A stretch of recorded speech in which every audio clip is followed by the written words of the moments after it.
મહેસાણાના રાજ્યસભાના સાંસદ મયંક નાયકે રાજ્યસભામાં મહત્વનું નિવેદન આપ્યું હતું. તેમણે મહેસાણામાં ઉડાન અંતર્ગત મહેસાણા બોમ્બે હવાઈ સફર શરૂ કરવાની માંગ કરી છે. તેમણે જણાવ્યું હતું કે મહેસાણા એ ઔદ્યોગિક હબ હોવાથી વિમાન સેવા ખૂબ જ જરૂરી છે. તો મહેસાણા જિલ્લામાં ટુરિસ્ટ સર્કિટ બની હોવાથી હવાઈ પરથી ટુરિસ્ટને સીધો લાભ થઈ શકે છે. તેમજ ઓએનજીસી અને મારુતિ અને હોન્ડા જેવી કંપનીઓના કર્મચારીઓ માટે પણ હવાઈ સફર આશીર્વાદરૂપ થઈ શકે છે. તેમણે રાજ્યસભામાં મહેસાણા જિલ્લા સાથે ઉત્તર ગુજરાત હવાઈ સફરથી વંચિત રહેવા મુદ્દે રજૂઆત કરી હતી. આમ મહેસાણા જિલ્લામાં ઉડાન અંતર્ગત હવાઈ સફર શરૂ થાય તે ઔદ્યોગિક અને પર્યટનનો વિકાસ વધુ વેગવંતો બની શકે તેવો તેમણે પોતાનો મત રજૂ કર્યો હતો.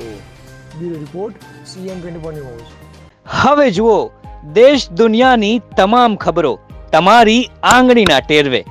ઉઠાવો મોબાઈલ અને Google Play Store પરથી ડાઉનલોડ કરો અમારી CN24 ન્યૂઝ મોબાઈલ એપ.